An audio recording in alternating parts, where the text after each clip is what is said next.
¿Qué tal? Y una cálida bienvenida a quienes nos escuchan a un nuevo análisis a fondo. Hoy tenemos entre manos un material que, francamente, tiene el potencial de sacudir los cimientos de cómo entendemos el mundo que nos rodea. Totalmente. Y es un tema denso, pero fascinante. Muy fascinante. El objetivo de hoy es desentrañar una serie de ideas verdaderamente revolucionarias sobre la naturaleza de la autoridad y el control. Vamos a basarnos en los conceptos centrales expuestos en el capítulo 5 de La voluntad de saber de Michel Foucault. El famoso capítulo titulado Derecho de muerte y poder sobre la vida. Ese mero. Y la misión en esta sesión es transformar radicalmente la comprensión de cómo opera el poder en la sociedad moderna. O sea, estamos muy acostumbrados a pensar en el poder como una espada. Claro, como una fuerza externa que te aplasta. Exacto. Una fuerza monolítica que amenaza con la muerte, que reprime, que prohíbe y que castiga. Pero las ideas que vamos a explorar nos invitan a verlo de una manera completamente distinta. Ya no como un arma letal, sino como una red invisible, silenciosa y constante que administra, moldea y optimiza la vida misma. Incluyendo algo tan profundamente íntimo como nuestra sexualidad. Tal cual. Así que bueno, vamos a desempacar esto, porque estos planteamientos son increíblemente contraintuitivos. Y al mismo tiempo, una vez que se comprenden, resulta absolutamente imposible dejar de verlos operando en todas partes. Es un cambio de paradigma total. Y para abordar este material correctamente, quienes nos acompañan hoy deben prepararse para cuestionar sus suposiciones más profundas y arraigadas. Mencionabas antes de grabar que es casi un ejercicio de deconstrucción. Absolutamente. Hablamos de desarmar por completo lo que entendemos por libertad, lo que creemos que es la represión, e incluso lo que consideramos que significa realmente la palabra normal. El análisis nos exige abandonar de tajo esa idea tan romántica, casi cinematográfica, de que los seres humanos somos individuos completamente libres. Esa idea de que estamos en una lucha constante contra un sistema malvado que solo quiere silenciarnos. Exacto. Lo que Foucault propone, tomando mucha inspiración de la crítica de Nietzsche a la moral y a la razón, es observar cómo ese mismo sistema es el que nos incita activamente a hablar, nos incita a actuar, a confesar nuestros deseos y a definirnos. Y aquí entra una idea filosófica brutal. El sujeto, lo que somos nosotros, no es algo dado de antemano. No nacemos ya configurados. Para nada. El sujeto moderno es un emergente de estas mismas prácticas sociales de control.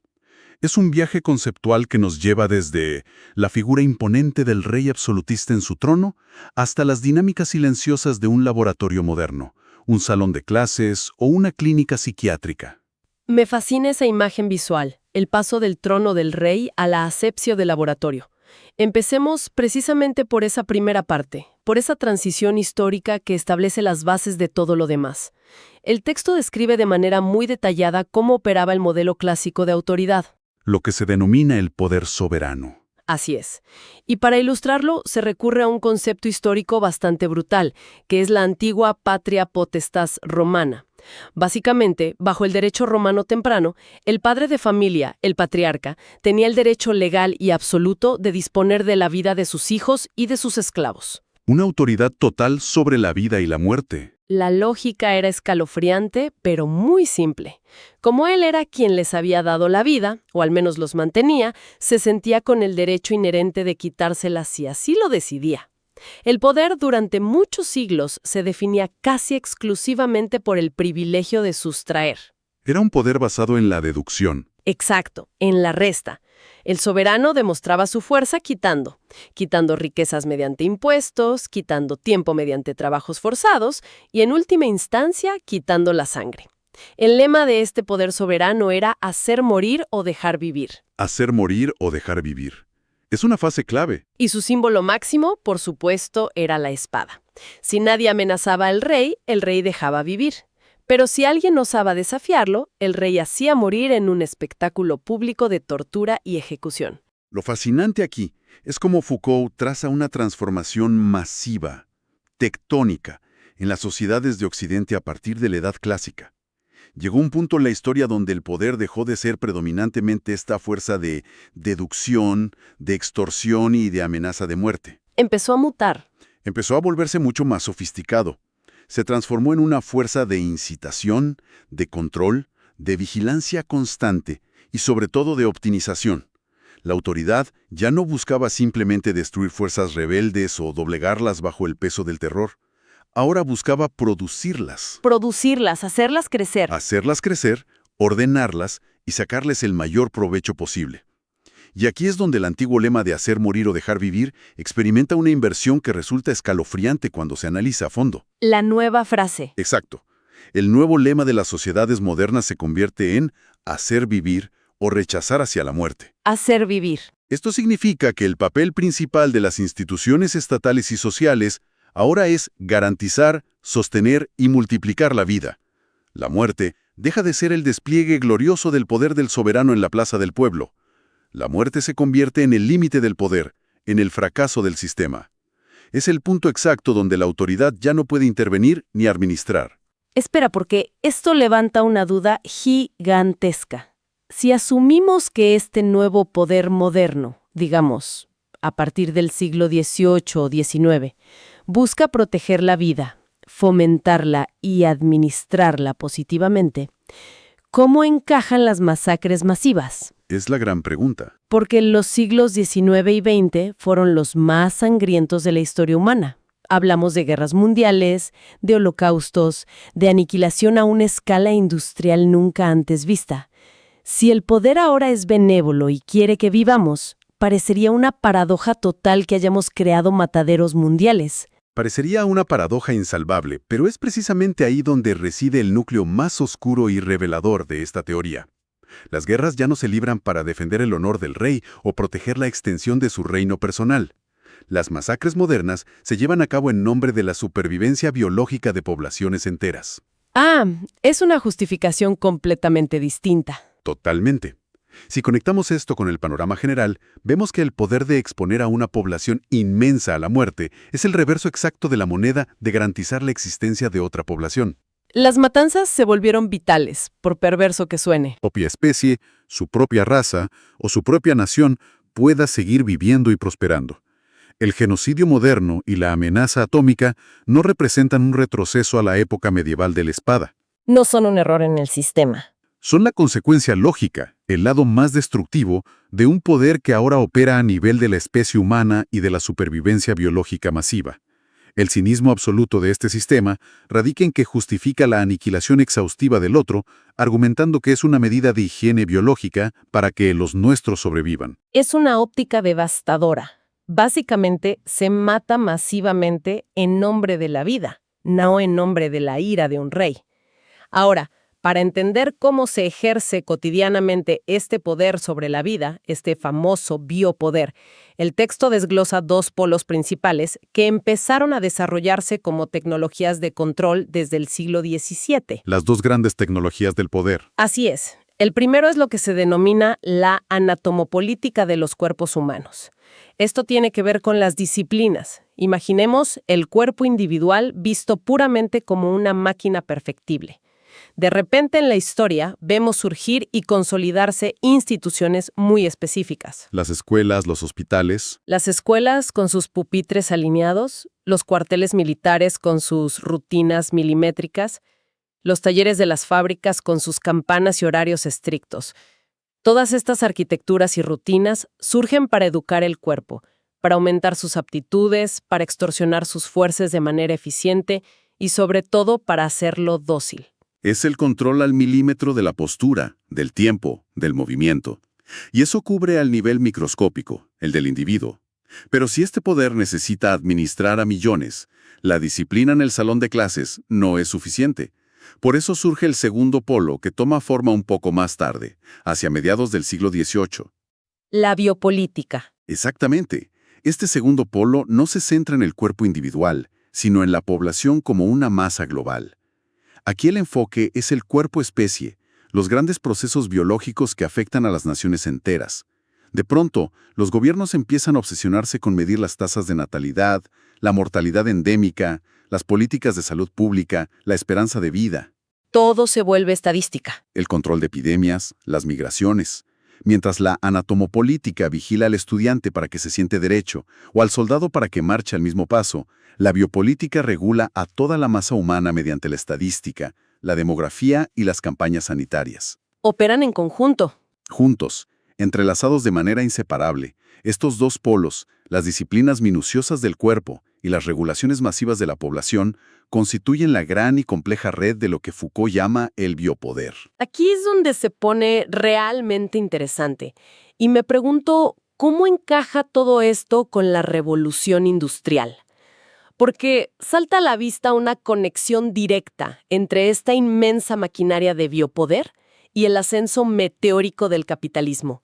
Da la impresión de que el sistema capitalista simplemente no habría podido despegar ni triunfar sin esta administración previa de la vida. Es que era un requisito indispensable. Claro, no bastaba con que los primeros industriales acumularan capital o construyeran máquinas de vapor. Necesitaban acumular seres humanos, pero de una manera útil y predecible. Es un punto de inflexión histórico absoluto. El capitalismo requería forzosamente esa inserción controlada de los cuerpos en el inmenso aparato de producción. Necesitaba obreros que estuvieran lo suficientemente disciplinados por la escuela y el cuartel como para soportar 14 horas frente a un telar sin rebelarse constantemente. Una docilidad productiva. Y a nivel macro, necesitaba que la población en general creciera a un ritmo adecuado y se mantuviera lo suficientemente sana para sostener la economía, consumir productos y proporcionar mano de obra constante. El biopoder fue el requisito indispensable para segregar, jerarquizar y ajustar grandes masas de personas a las necesidades económicas del naciente mercado global.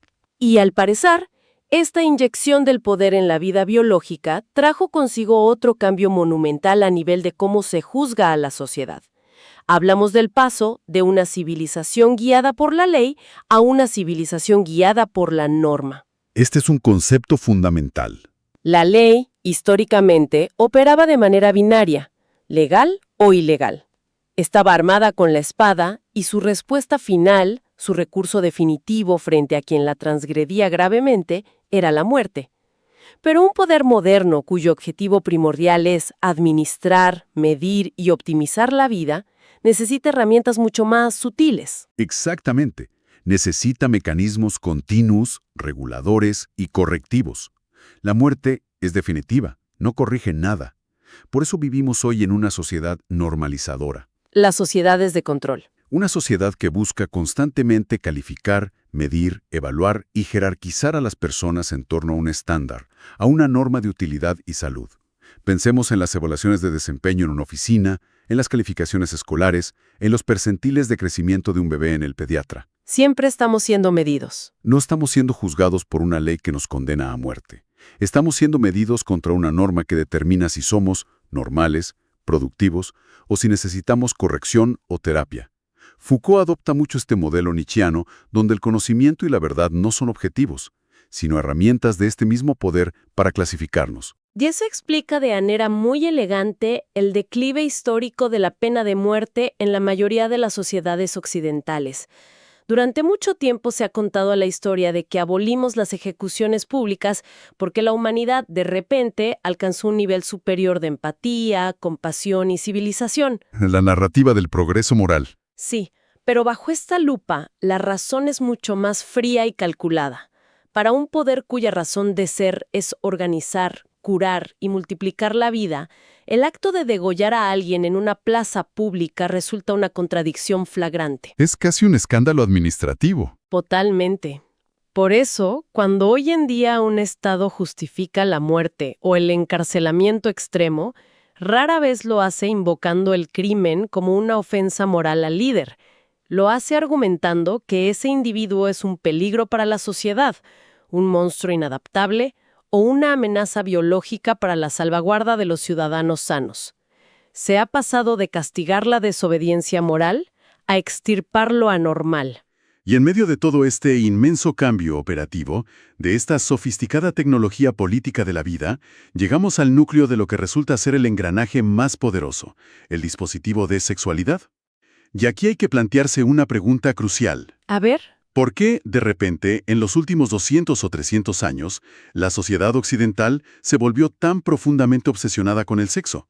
¿Por qué se convirtió en el gran secreto a descubrir, en el tema central de médicos, psiquiatras, educadores y políticos? Es una excelente pregunta, porque no siempre fue así. La respuesta es de una brillantez táctica impresionante, porque el sexo se encuentra posicionado exactamente en el cruce, en la intersección perfecta de los dos grandes polos del biopoder que acabamos de mencionar. Claro, encaja como un rompecabezas. Por un lado, el sexo es, de manera muy evidente, un asunto del cuerpo individual. Depende de las disciplinas. Requiere adiestramiento, vigilancia en los internados, exámenes psicológicos, manuales de buenas costumbres. Es decir, permite ejercer un micropoder directo sobre el individuo y su comportamiento más íntimo. Esa es la anatomopolítica. Pero, al mismo tiempo, el sexo es el motor exclusivo de la reproducción, de la descendencia, así que sus efectos impactan directamente a la población entera, a la salud colectiva, a las tasas de natalidad y al futuro mismo de la especie. Todo esto es el terreno puro de la biopolítica. Es la bisagra perfecta. Al controlar el sexo, el sistema logra controlar tanto a la persona en su habitación como a la masa en el territorio nacional. Y para ilustrar cómo se materializó esto, no fue que un día el Estado decidiera emitir decretos sobre las recámaras de la gente. Se desplegaron 4 grandes líneas de ataque. Estrategias de normalización. Estrategias concretas y difusas que moldearon la sociedad y configuraron nuestra subjetividad actual. La primera fue la pedagogización o sexualización de la infancia. De pronto, surgió una campaña médica, moral y arquitectónica brutal, argumentando que la sexualidad precoz de los niños, específicamente la masturbación, era una epidemia terrible. Un pánico moral tremendo. Un pánico que afirmaba que esto comprometería el desarrollo físico y la salud futura de toda la raza humana. Esto justificó una vigilancia estricta sobre los niños por parte de padres, médicos y maestros, cambiando hasta la forma en que se construían los dormitorios escolares para evitar que los estudiantes tuvieran privacidad. ¿Qué nivel de invasión? Y la segunda línea de ataque, que fue igual de perniciosa, fue la histerización del cuerpo de las mujeres. Durante el siglo XIX se medicalizó minuciosamente la anatomía femenina. A la mujer se la definió casi exclusivamente por su función sexual y reproductiva. Reduciéndola a su biología. Se creó la figura médica de la mujer nerviosa o histérica, cuyo cuerpo era considerado inherentemente patológico y frágil. Se la hizo responsable absoluta de la salud de sus hijos, de la solidez de la institución familiar y, por extensión, de la salvación de la sociedad. Toda una rama de la medicina se dedicó a intervenir y regular la psique y el cuerpo femenino bajo esta premisa. Así operaba esta maquinaria, produciendo saber para ejercer poder. Las otras 2 líneas de apoyo fueron la socialización de las conductas procreadoras, es decir, el control económico y político de la natalidad, determinando quiénes debían reproducirse y cuántos hijos eran óptimos para el mercado. Y finalmente, la psiquiatrización de las perversiones. Ese último punto es clave. Clavísimo. Antes, ciertos actos sexuales fuera de la norma eran simplemente pecados o delitos aislados. Pero la psiquiatría moderna los transformó en enfermedades, en identidades arraigadas. Ya no eras alguien que cometía un acto prohibido, te convertías en una categoría médica, en una especie biológica anómala, como el homosexual o el fetichista. Alguien que debía ser clasificado y corregido. Que debía ser estudiado, vigilado y supuestamente curado. Como decíamos al principio, el sujeto emerge de estas clasificaciones. No es que la identidad existiera antes del poder. El poder crea la identidad para administrarla. Todo esto dibuja un contraste poético y a la vez aterrador en la historia. El texto plantea que antes, en la antigüedad y la Edad Media, la humanidad vivía en una sociedad de sangre. La sangre era el valor absoluto, los linajes nobles, la pureza de las castas, el honor, las justas, la guerra, espada y la omnipresencia de la muerte violenta. El poder se expresaba a través de la sangre derramada o la sangre heredada. Pero hoy, tras todas estas transformaciones, habitamos una sociedad de sexualidad. Los mecanismos de poder ya no buscan exaltar la marca de la sangre, buscan la gestión del cuerpo, el vigor, la medición de la progenitura y la garantía del porvenir biológico de la especie. Pasamos de la majestuosidad de la sangre al pragmatismo clínico del sexo. Y sin embargo, la historia nos muestra horrores indescriptibles cuando estos 2 grandes sistemas de poder llegan a colisionar o deciden combinarse. Resulta vital examinar el caso del régimen nazi, que se presenta como la combinación más letal, eficiente e ingenua de la era moderna. ¿Ingenua en qué sentido? En el sentido de que creyeron poder dominar la biología mediante el mito. Por una parte, el nazismo desenterró y exacerbó todas las viejas fantasías míticas de la sangre, la pureza del linaje, la superioridad aristocrática de la raza, la estética de la espada y el derecho soberano, casi divino, de matar a los enemigos sin piedad. Pero no se quedaron solo en la mitología medieval, lo combinaron con la modernidad. Ese fue su rasgo más mortífero. Tomaron esos mitos de sangre y los acoplaron perfectamente con los nuevos y eficientes micropoderes disciplinarios de la biopolítica moderna. Implementaron una política de Estado basada en la eugenesia rigurosa, en el control médico minucioso de la vida cotidiana, Regulando cada aspecto biológico. regulando quién podía casarse con quién, esterilizando clínicamente a los considerados no aptos y utilizando la estadística y la infraestructura industrial para orquestar un genocidio sistemático. Es el ejemplo histórico más extremo y desolador de lo que ocurre cuando la analítica fría y calculadora de la gestión biológica se pone al servicio entero de la antigua simbólica de la sed de sangre. Es una combinación que hiela la sangre solo de pensarla, porque mezcla la eficiencia de la fábrica con la brutalidad del absolutismo.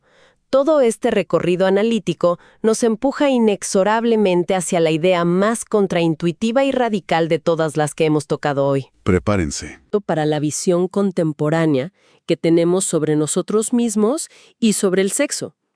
Hoy en día, la narrativa predominante, lo que nos dicen las revistas, los terapeutas y los medios, es que al hablar incesantemente de sexo, al explorar nuestras identidades, al salir del closet y al confesar a viva voz nuestros deseos más íntimos, nos estamos liberando heroicamente de siglos de oscura represión victoriana. Claro, la famosa liberación sexual.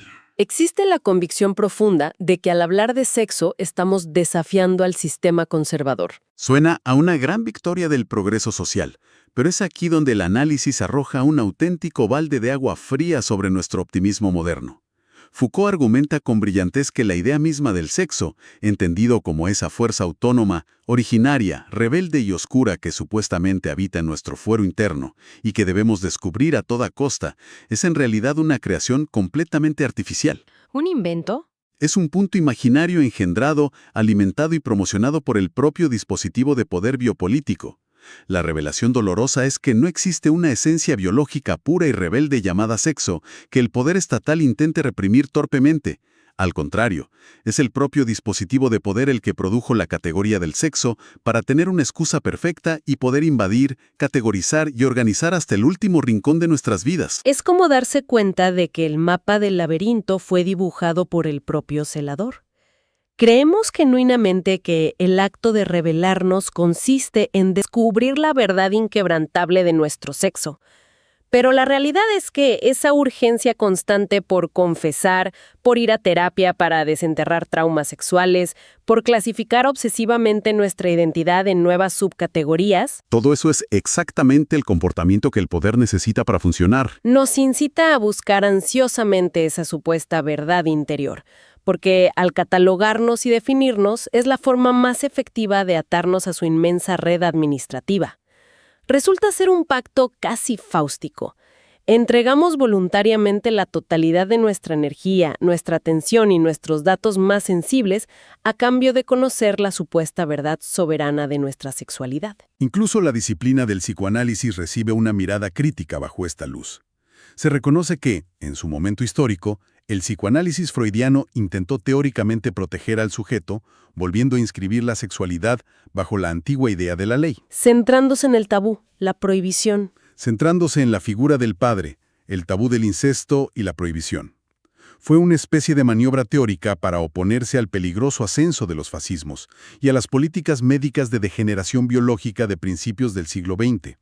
Sin embargo, el análisis sugiere de forma tajante que aferrarnos a la idea de que el sexo debe ser entendido a través de la prohibición y la ley es un retroceso. Es seguir jugando en el mismo tablero. Quedarnos atrapados en la dialéctica de represión y liberación es seguir jugando en el tablero diseñado por el biopoder.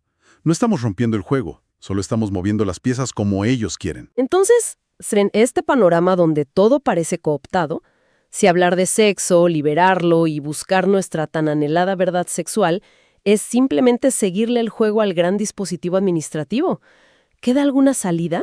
¿Existe algún verdadero contraataque frente a toda esta inmensa y sutil maquinaria biopolítica? Es la pregunta obligada. La conclusión que se ofrece en el texto es de una contundencia poética.